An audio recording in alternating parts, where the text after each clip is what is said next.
Hello friends, untold finance में आपका स्वागत है। तो फ्रेंड्स, मैं आपको बताऊं, देखो ये मेरी पहली वीडियो है।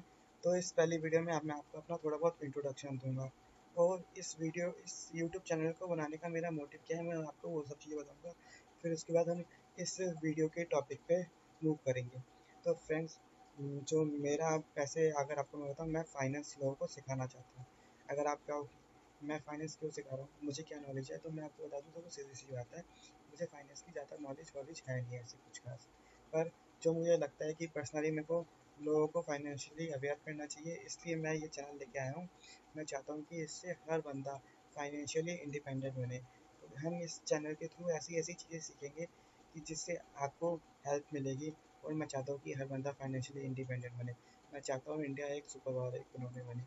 इंडिया को सुपर पावर बनाने के लिए हम सबको फाइनेंशियली स्ट्रांग बनना पड़ेगा। और अगर हमें फाइनेंशियली स्ट्रांग बनना है तो हमें फाइनेंस की नॉलेज होना ज़रूरी है। तो इसलिए मैंने ये चैनल स्टार्ट किया है। मैं चाहता हूँ कि मेरा हर एक इंडियन भाई फाइनेंशियली इंडिपेंडेंट बने और उसके पास इतना पैसा हो कि कल को वो ईज़िली रिटायर हो सके, तो अपने बच्चों और परिवार का ध्यान रख सके। और थोड़ा बहुत मैं आपको बता दूँ, देखो इस चैनल पे आपको कोई भी अच्छी खासी एडिटिंग नहीं मिलेगी। तो फ्रेंड्स, मैं कोई एडिटिंग नहीं करने वाला। स्पेशली अभी तो मैं बिल्कुल भी एडिटिंग नहीं कर सकता। अगर मैं एडिटिंग करूँगा तो मैं वीडियो बना ही नहीं पाऊँगा। इसलिए मैं नॉर्मल आपको सिंपल चीज़ें, सिंपल प्योर नॉलेज प्रोवाइड करूँगा। और हम उस नॉलेज के ज़रिए सीखेंगे कि क्या फाइनेंस, हम किस तरीके से अपने फाइनेंस को इम्प्रूव कर सकते हैं।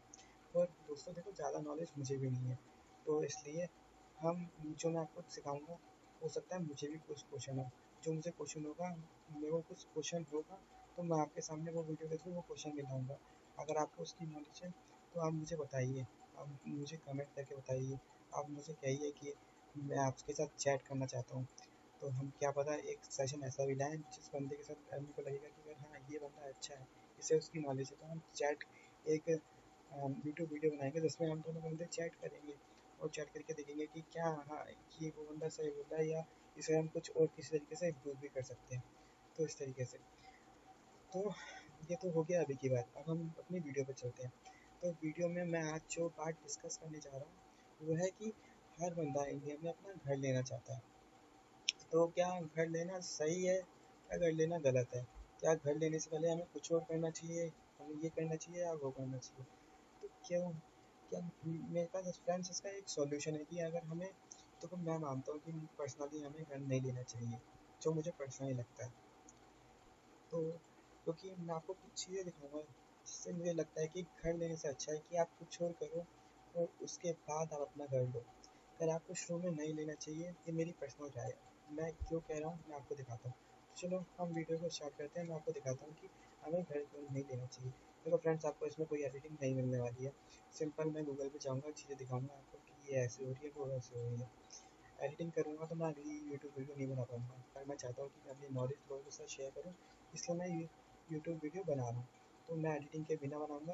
हो सकता है फ्यूचर में एडिटिंग हम करें भी, पर अभी नहीं करेंगे बिल्कुल। तो लेट्स चेक कि हमें घर लेना चाहिए। अगर हम घर लेने के लिए लोन लेते हैं तो हमारा क्या होता है। तो मैं एक लेट्स सर्च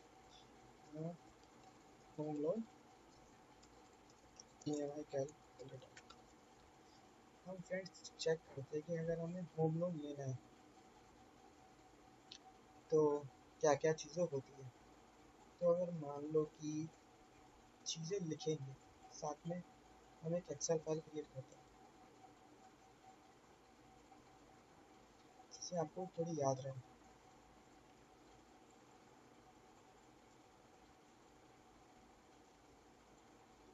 क्योंकि जब तक चीज़ें याद नहीं रहेंगी, अपनी चीज़ों को सीखोगे कैसे। तो ये रही एक्सेल फाइल। अब चेक करते हैं कि एक्सेल फाइल में क्या क्या चीज़ें हैं। सबसे पहले मान लो कोई 80 लाख का, मान लो कि किसी को घर पसंद आया तो 80 लाख का है। तो 80 लाख में से आप कुछ परसेंट तो आप डाउन पेमेंट करोगे, कुछ परसेंट आपको बैंक से लोन मिल जाएगा।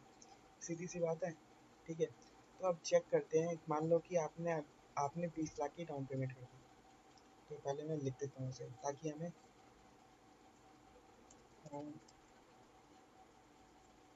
एक्चुअल प्राइस,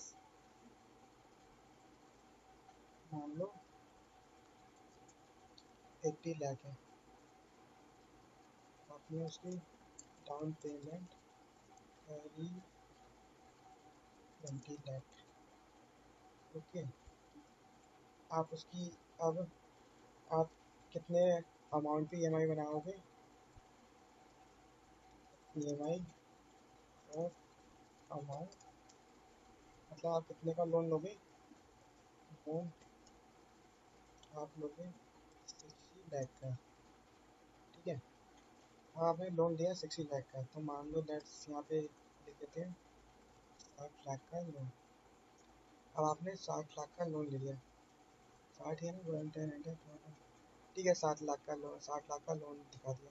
अब आपने इसमें जो टाइम पीरियड है आपका वो 20 साल है। अब मैं आपको 20 साल के लिए लोन नहीं लेते हम, मान ले 30 साल के लिए लोन नहीं लेते, हम 20 साल के लिए लोन लेंगे। ठीक है, और लोन का इंटरेस्ट रेट हम मानते हैं कि ये 8% है। तो फ्रेंड्स आप देख सकते हो कि जो आपकी मंथली ईएमआई आ रही है वो आ रही है 50,000। तो चलो यहाँ पे लिखते हैं, क्या लिखना है, टेन्योर ठीक है, 20 years, interest rate, interest rate कितना है आपका? 8% का इंटरेस्ट रेट है। आपकी मंथली ईएमआई कितनी बन रही है जरा देखिए। आपकी मंथली ईएमआई बनी 50,186, 50,186 आपकी मंथली ईएमआई बन रही है। ठीक है, अब इसके बाद आप देखते हैं कि हमने 30 साल में कितना पे कर देंगे ये। तो आपका जो प्रिंसिपल अमाउंट था 60 लाख, आपने इंटरेस्ट कितना पे किया? 60 लाख का आप इंटरेस्ट पे कर चुके हो 30 लाख 20 साल के अंदर। और आपको टोटल अमाउंट पेमेंट कितनी करनी है? वो 1,20,000, एक कितना हो गया, 1,20,00,000 रुपये। आप सिर्फ आप टोटल 60 लाख रुपए आपने लिए, आप 1,20,00,000 रुपये की पेमेंट कर रहे हो। तो आप, मैं इसमें और लिख देता हूँ, आपको कितना इंटरेस्ट पे करना पड़ा?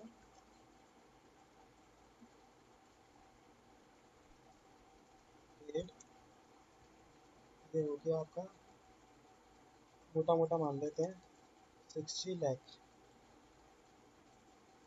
और पेड टोटल पेड मतलब आपने इंटरेस्ट के साथ अपना एक्चुअल 60 लाख का लोन और इंटरेस्ट मिला के कितना पे किया, तो मोटा मान लेते 1.2 करोड़। तो फ्रेंड्स आप देख लो 60 लाख का लोन लिया आपने, आपने 60 लाख का इंटरेस्ट पे किया, आपको टोटल 1.2 करोड़ पे करना पड़ा 20 साल के अंदर। अब आप मान लो फ्रेंड्स आपकी मंथली ईएमआई 50,000 की बन रही, तो मतलब आप एक ऐसे बंदे हो जो आप मंथली 50,000 की ईएमआई पे कर सकते हो। ठीक है, आप एक ऐसे बंदे हो, तो आप 50,000 की ईएमआई पे कर पा रहे हो। अब मान लो आप उस घर में भी रह रहे हो, ठीक है, तो आपका रेंट बच रहा है, सीधा सीधा मोटा मोटा कैलकुलेट कर लिया, आपका रेंट बच रहा है। तो आप अपना 20,000 का रेंट बचाने के लिए आप 50,000 मंथली ईएमआई पे कर रहे हो, और आपका जो टोटल इंटरेस्ट पे कर रहे हो वो आप 60 लाख रुपए एक्स्ट्रा पे कर रहे हो। अब इस पर मेरा एक क्वेश्चन है कि क्या ये चीज़ करनी चाहिए या नहीं करनी चाहिए? मतलब आप हर महीने 50,000 रुपये की ईएमआई पे कर सकते हो, मतलब आप एक अच्छे खासा अर्निंग कर रहे हो महीने की, तभी आप, मतलब आप 1 लाख या 2 लाख रुपए तो महीना कमा ही रहे होंगे कि आप 50,000 रुपये पे कर रहे हो, मैं ये मान के चल रहा हूँ। ठीक है, अब मैं कहता हूँ कि मेरे को नहीं, मैं 50,000 रुपये यहाँ पे क्यों करूँ, मुझे यहाँ पे नहीं करने, मुझे होम लोन अभी नहीं चाहिए। फ्रेंड्स मैं होम हम घर खरीदेंगे, पर मैं अभी कह रहा हूँ कि अभी नहीं खरीदेंगे। अब मेरे इसमें दूसरी कंडीशन है, क्या मुझे मंथली मेरे को क्या ईएमआई में 50,000 रुपये देने चाहिए, क्या मेरे पास कोई और ऑप्शन है? तो फ्रेंड्स मेरे हिसाब से मुझे लगता है कि हमारे पास एक और ऑप्शन है। तो अब हम जाएंगे एस आई पी कैलकुलेटर पे। तो अगर हम एस आई पी कैलकुलेटर पे जाएँ, अब आप अभी क्या कर रहे थे, आप मंथली जो ईएमआई है वो 50,000 की पेमेंट कर रहे हो, मंथ जो अपनी ईएमआई है वो 50,000 की कर रहे हो। तो मैं कह रहा हूँ नहीं, मैं मंथली ईएमआई 50,000 की नहीं पे करूँगा, मैं जो करूँगा, मैं मंथली इन्वेस्टमेंट 50,000 की करूँगा। ठीक है, अब मंथली इन्वेस्टमेंट 50,000 की मैं SIP करूँगा। SIP क्या होती है, कैसे होती है, म्यूचुअल फंड क्या होता है, शेयर्स क्या होता है, स्टॉक मार्केट क्या होता है, अगर आपको सीखना है तो आप कमेंट करिए, मैं आपको सब कुछ बताऊँगा धीरे धीरे जितना मुझे आता है। मैं एक फाइनेंशियल एडवाइज़र नहीं हूँ, मेरे पास कोई टेक्निकल नॉलेज न कुछ नहीं है। मैंने जो अपने सीखा है वो अपने एज के साथ सीखा है। मैंने भी यूट्यूब से ही सीखा है, तो मैं आपको सिखा रहा हूँ अभी जो मुझे लगता है। क्या पता मैं गलत हूँ ये इस चीज़ में, पर जो मुझे लगता है पर्सनली वो मैं आपको सिखा रहा हूँ, ठीक है। तो अब आप मंथली EMI पे कर रहे थे 50,000 की, पर नहीं, मैं नहीं चाहता आप मंथली EMI पे करो। मैं चाहता हूँ कि आप मंथली इन्वेस्टमेंट 50,000 की पे करो। आपको करना वही है, आपको पेमेंट 50,000 ही रखनी है, पर आपको किसी को नहीं देना, आपको खुद को देना है 50,000 रुपये। हम किसी को कभी 1 रुपया नहीं देंगे, हम खुद को देंगे जो भी देंगे। हम मंथली इन्वेस्टमेंट जो है 50,000 की करेंगे। देखो यहाँ पे आपकी थी EMI, ये है आपकी इन्वेस्टमेंट। डिफरेंस इन्वेस्टमेंट और EMI में डिफरेंस है, ठीक है। एक्सपेक्टेड रिटर्न देखो, अगर आप जो अभी पे कर रहे थे वो 8% इंटरेस्ट कर रहे थे, पर मैं आपको कह रहा हूँ अगर आप लंबे समय के लिए करते हो तो आप 12% मिनिमम मिनिमम रिटर्न मान सकते हो कि आपको 12% मिलेगा ही मिलेगा। और चलो टाइम पीरियड 10 साल का रखते हैं, ठीक है। अब इसमें चेक करते हैं कि क्या हमारा बनता है। तो आपने जो इन्वेस्ट किया अमाउंट वो 60 लाख रुपए इन्वेस्ट किया, आपको कितना रिटर्न मिला 10 साल में? 52 लाख का। और आपका टोटल वैल्यू जो हो गया 1,12,000 रुपये, 1,12,00,000 रुपये हो गया आपका। तो फ्रेंड्स थोड़ा डिफरेंस देख रहे हो नहीं देख रहे आप कि अब चलो एक्सेल शीट पे आए, थोड़ा मुझे एक्सेल शीट बनानी अभी पहली बार कर रहा हूँ। और मैंने फ्रेंड्स मैंने प्रैक्टिस नहीं करी है इस वीडियो को रिकॉर्ड करने की, जो भी कर रहा हूँ आपके सामने हाथों हाथ कर रहा हूँ। तो हो सकता है थोड़ा बहुत ऊपर नीचे होगा, ठीक है ना। पर अभी के लिए फ़िलहाल थोड़ा बहुत मैं भी सीख रहा हूँ, थोड़ा बहुत आप भी सीखिए। अब चेंज करते हैं चीज़ें, यहाँ पे मंथली इन्वेस्टमेंट कितनी कर रहे हैं आप? 50,000 की इन्वेस्टमेंट कर रहे हैं मंथली। इंटरेस्ट रेट कितना है? इसमें इंटरेस्ट रेट था, उसमें हम रिटर्न रेट लिखेंगे 12।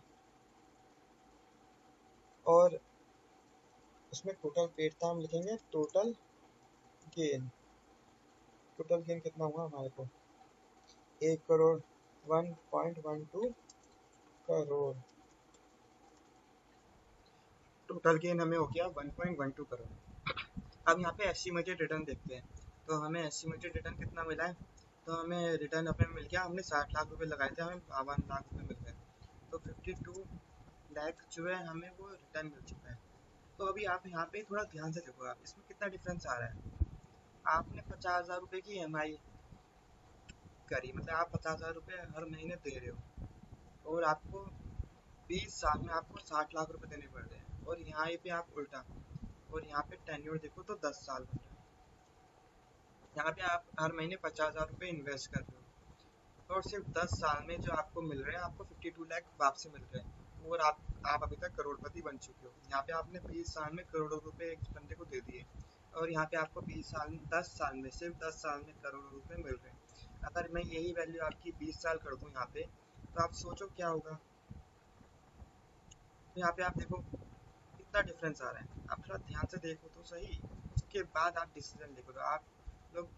आप लोग सीखते नहीं हो, कुछ नहीं करते, बस आप एक ही चीज़ के ऊपर रट्टा लगाते रहते हो कि नहीं मुझे तो यही करना है, मुझे तो यही करना है। तो फिर ऐसे कैसे काम होगा?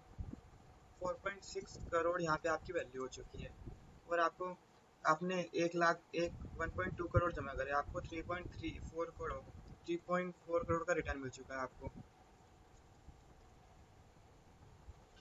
सेम सब कुछ यही है, मंथली इन्वेस्टमेंट 50K है, रिटर्न रेट आपका भी 12% है, और आपका टाइम 20 साल हो चुका है। तो दोस्तों अगर देखो तो आपको देखो 4.6 करोड़ हो गया। चलो मान लो मैं कहता हूँ जो आपका 80 लाख का घर था वो उस समय हो सकता है कि 5 करोड़ का हो गया, 10 करोड़ का भी होगा, चलो ठीक है। तो उस समय क्या आप घर बेच दोगे? वो वाला घर आप वो घर आपने रहने के लिए तो लिया है, आपने यह कि उस घर को बेच के मैं दूसरा घर लूंगा। अब ये नाटक नोट, इंडिया में ऐसी चीज़ें कोई नहीं करता। एक घर अगर आपका 10 लाख का भी, 10 करोड़ का भी होगा, तो आप उसे बेचोगे ही नहीं। आपकी जेब में अभी भी कुछ नहीं पड़ा, और 20 साल बाद आप कमा पाओ या ना कमा पाओ आपको नहीं पता। और यहाँ पे आप देखो वैल्यू 4.6 करोड़ आपके पास 20 साल के बाद है। चलो आप उस समय आपने 80 लाख का नहीं लिया उस पर 20 साल बाद आप कम से कम 1 करोड़ का घर तो ले सकते हो। चलो 1 करोड़ का नहीं तो 2 करोड़ का घर लेना, चलो 3 करोड़ का, चलो 4 करोड़ का भी ले लोगे तो भी आपके पास 60 लाख रुपये बचेगा। फिर भी आप उस समय मेरे हिसाब से तो आपके पास अगर 100 रुपये है तो आपको 10 रुपये ही खर्च करने चाहिए। पर घर के मामले में थोड़ा थोड़ा और कर लेते हैं। और आपके पास 4 करोड़ है तो आप चलो 2 करोड़ का ले लो, 50% पे आ जाते हैं। पर आपको मेरी कैलकुलेशन कहती है अगर आपके पास 100 रुपये है तो आप सिर्फ 10 रुपये खर्च करो, उससे ज़्यादा खर्च नहीं करने। फैमिली वाला बंदा है तो चलो थोड़ा ठीक है, थोड़ा और ऊपर जा सकता है। पर किसी भी चीज़ को रूल यही अप्लाई करते हैं कि जितनी बड़ी वैल्यू होती जाती है उस हिसाब से हम कैलकुलेट करता हूँ मैं चीज़ें। तो मैं ये आपको सिखाना चाहता हूँ। आपको आप इसमें देखो, आप 50,000 मंथली EMI कर रहे हो, चलो आपकी इनकम 2 लाख रुपये महीना भी है आपकी पूरी फैमिली की, या चलो आपकी अकेले की। तो इन 20 सालों में ऐसा कोई टाइम नहीं आएगा आपके पास कि आपको 2 लाख के 2 लाख खर्च करने पड़े। हो सकता है कि आपके पेरेंट्स बीमार पड़ जाए, हो सकता है आप खुद बीमार पड़ जाओ, हो सकता है आपका एक्सीडेंट हो जाए, हो सकता है आपकी बीवी भी बीमार पड़ जाए, हो सकता है बच्चे की ट्यूशन फीस हो, इतनी सारी चीज़ें हो सकती है। आपके पास रिस्क रहेगा नहीं रहेगा कि हो सकता है कि किसी महीने आप 50,000 रुपये निकालना पाओ। पर यहाँ पे आप 50,000 रुपये इन्वेस्ट कर रहे हो, अगर आप किसी महीने आप 50,000 रुपये नहीं इन्वेस्ट करोगे तो किसी को कोई उखड़ेगा नहीं। आपके इस पोर्टफोलियो में तो 50 थोड़ा सा इंटरेस्ट, थोड़ा सा गेन कम हो जाएगा, पर आपको कोई नुकसान नहीं होगा। और आप फिर भी 20 साल बाद यहाँ पे 4.6 करोड़ है तो क्या होता है 4 करोड़ हो जाएगा आपका पोर्टफोलियो की वैल्यू। पर यहाँ पे आपको अगर देने हैं तो देने ही पड़ेंगे पैसे। और अगर आप नहीं चुका पा रहे तो आपको अपना ये वाला घर वापसी बेच के फिर आप पैसे चुकाओगे, फिर आप फिर से किराए के घर में चले जाओगे। अब आप कहोगे चलो ठीक है सर 50,000 रुपये दे रहे हैं, पर मेरे को फिर रेंट पे भी तो रहना पड़ेगा, रेंट भी तो देना पड़ेगा। अरे रेंट तो चलो आप इसकी वैल्यू 50,000 मत करो, 40,000 कर दो, आपके चलो 4.6 करोड़ नहीं बनेंगे, 2 करोड़ बन जाएंगे। अरे आपकी जेब में पैसा तो है, जब आपका अगर बंदे की जेब में पैसा है तो आप कुछ नहीं कर सकते। आप 20 साल बाद अगर महीने की 50,000 की EMI दे रहे हो, आपको लगता है आपके पास 20 साल बाद आपके पास कुछ बचेगा? नहीं बचने वाला सर आपके पास कुछ। तो फिर आप ये घर लेने की पहले क्यों सोचते हो? आप पहले अपनी EMI, आप अपनी पहले SIP कंटिन्यू, आप अपनी पहले SIP करो ना। आप अपने पास इतना लंबा पोर्टफोलियो बनाओ।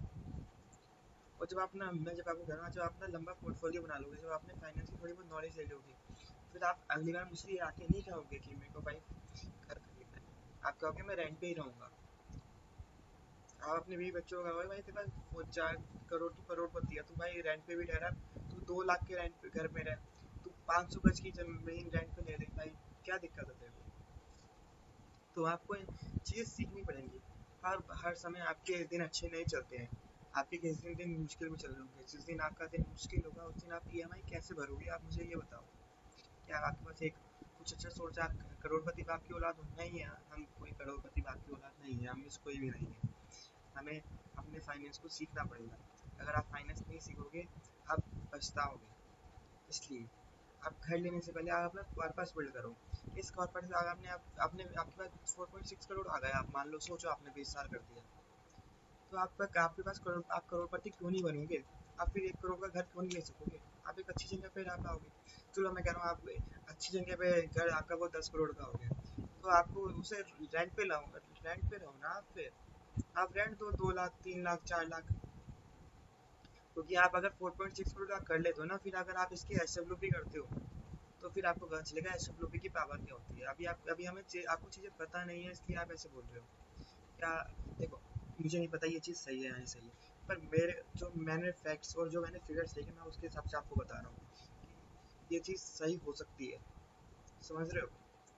मैं कोई फाइनेंशियल एडवाइज़र नहीं हूँ, मुझे नॉलेज नहीं है, मैंने ये अभी तक कुछ ज़्यादा खास नहीं कमाया, पर जो मैंने ये चीज़ें कैलकुलेट करी तो मुझे ये दिख रहा है, मेरे को यहाँ पे दिख रहा है मैं 20 साल में एक 1.2 करोड़ पे कर रहा हूँ। मैं यहाँ अगर मेरा 50,000 रुपये महीना हो, आज की डेट में मेरा 50,000 रुपये महीना हो, मैं घर नहीं खरीदूंगा, मैं इसमें डालूंगा। मेरे पास 4.6 करोड़ तो होगा 20 साल बाद, होगा नहीं होगा?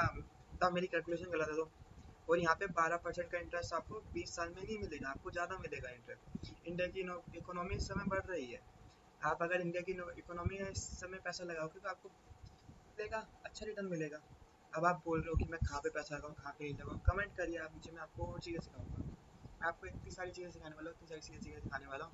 आप बोलोगे, आपको मैं फाइनेंशियली इंडिपेंडेंट बना के रहूँगा। मैं आपको ऐसी अलग अलग चीज़ें बताऊँगा कि आप हम सब करोड़पति मिलके बनेंगे, साथ में बनेंगे। अकेले चलोगे तो तेज चलोगे पर ज़्यादा दूर नहीं जा पाओगे, साथ में चलोगे, सीख के चलोगे, धीरे धीरे चलोगे तो लंबा जाओगे, लॉन्ग टर्म में जाओगे। आपको एक दिन में 1 करोड़ नहीं कमाना। ये वो टाइम भी आएगा सर जब आप एक दिन में 1 करोड़ कमाओगे, पर आपको पहले जो आपका पहला 1 करोड़ होगा वो आपका एक दिन में नहीं बनेगा सर। आपका वो 1 करोड़ हो सकता है 10 साल लगे, आपका वो 1 करोड़ बनने में हो सकता है 20 साल लगे, पर वो 20 साल के बाद आप अगर 25वें साल में जाओगे तो हो सकता है आपका 1 करोड़ एक दिन में भी बन रहा हो। और फिर 25वें साल से आप 30वें साल में जाओगे, 40वें साल में जाओगे तो आपका 1 करोड़ 1 घंटे में भी बनेगा, पर आपका पहला 1 करोड़ एक दिन में नहीं बनेगा। आपको ये समझना पड़ेगा। अगर आप ये नहीं समझ सकते तो आप यहाँ पे मत आइए। इस चैनल पे ऐसे लोगों का काम नहीं है जो फाइनेंस की नॉलेज नहीं दे सकते। आपको फाइनेंस की नॉलेज देनी पड़ेगी, आपको आपका करोड़पति बनना पड़ेगा, ये आपकी मजबूरी है। मैं आपको पहले बता रहा हूँ, आपको फाइनेंस की नॉलेज लेना आपकी मजबूरी बन चुकी है। अगर इस समय आप फाइनेंस की नॉलेज नहीं बनोगे तो आप डेब्ट ट्रैप में फंसोगे, आप ईएमआई चुकाते रह जाओगे। और इतनी सारी ऐसी ऐसी आप चीज़ें सुनते हैं आजकल यूट्यूब पे, आप लोगों के वो पढ़ो कि लोगों ने क्या क्या देखा है, क्या क्या हो रहा है उनके साथ। उसके बाद आप हर अगर आप महीने के 2 लाख रुपए कमा रहे हो तो आप हर महीने 2 लाख नहीं कमा रहे कि आजकल एआई आ गया है। अगर आपकी जॉब चली गई तो आप भाई 2 लाख से सीधा जीरो पे आ जाओगे। दूसरी नौकरी मिले या ना मिले ये किस्मत की बात है, आपके स्किल की बात है, पर जिनके पास स्किल है उन्हें भी जॉब नहीं मिल रही है भाई, तो आपको कैसे मिल जाएगी। चलो मिल भी गई, पर एआई फिर से आपको जॉब से निकाल दिया तो कोई कंपनी डूब गई तो क्या करोगे। पर जब आपने इन्वेस्ट किया होगा तो आपके पास पैसा तो होगा। इसलिए कह रहा हूँ सर, इन्वेस्ट करो पहले। आप एक बारी में कैश में प्रॉपर्टी लो ना। पर आप ये महीने की ईएमआई दे रहे हो, आपकी जेब में 1 रुपया नहीं है भाई, आप 2 लाख रुपए कमा रहे हो फिर भी, तो फिर कैसे होगा। अगर आपको दूसरा एग्जांपल पकड़ना है, आपको मान लो कि हम चलो किसी के 60 लाख का लोन लिया, आपको कम का लोन लेना है, आप मुझे कमेंट करिए, मैं आपको एक दूसरी वीडियो में बताऊंगा थोड़ी सी और डिटेल में कि अगर आपको 40 लाख का लोन लेना है, 20 लाख का लोन लेना है, तो किस तरीके से वो चीज़ होगा। अगर आपको मुझसे नहीं सीखना तो आप जाइए इन दोनों वेबसाइट्स पे, आप खुद करके देखिए ये चीज़ें, आपको पता चलेगा। वरना आपको नहीं पता चला तो आप मुझे बोलिए, मैं आपको सिखाऊंगा। पर मैं आपको कह दूँ, मैं आपको कोई एडिटिंग नहीं सिखाने वाला, मैं कोई अच्छी सी यूट्यूब पे एडिटिंग नहीं करूँगा, कुछ भी नहीं करूँगा, नॉर्मल चीज़ें बनाऊँगा। क्योंकि मैं नॉर्मल चीज़ें बनाऊँगा तो मैं ज़्यादा वीडियो बना पाऊँगा। अगर मैं एडिटिंग वगैरह के चक्कर में फंस गया तो सर मैं एक भी वीडियो नहीं बना पाऊँगा। पर मैं चाहता हूँ कि आप मुझसे फाइनेंस सीखो, मैं आपको सिखाऊँ, जितना मुझे आता है मैं उतना सिखाऊँ। भाई मुझे ज़्यादा नहीं आता, पर मैं लोगों के क्वेश्चंस लाऊँगा, उन क्वेश्चन का रिप्लाई करेंगे, चेक करेंगे कि वो चीज़ें कैसे होती है कैसे नहीं होती है, और हम धीरे धीरे करके सीखेंगे, और हमें सीखने पर ध्यान देना है बस। तो सर आज के लिए ये वीडियो काफ़ी है, बाकी हम नेक्स्ट वीडियो में देखते हैं जो होता है। तो थैंक्स दोस्तों for watching my video. Bye for today.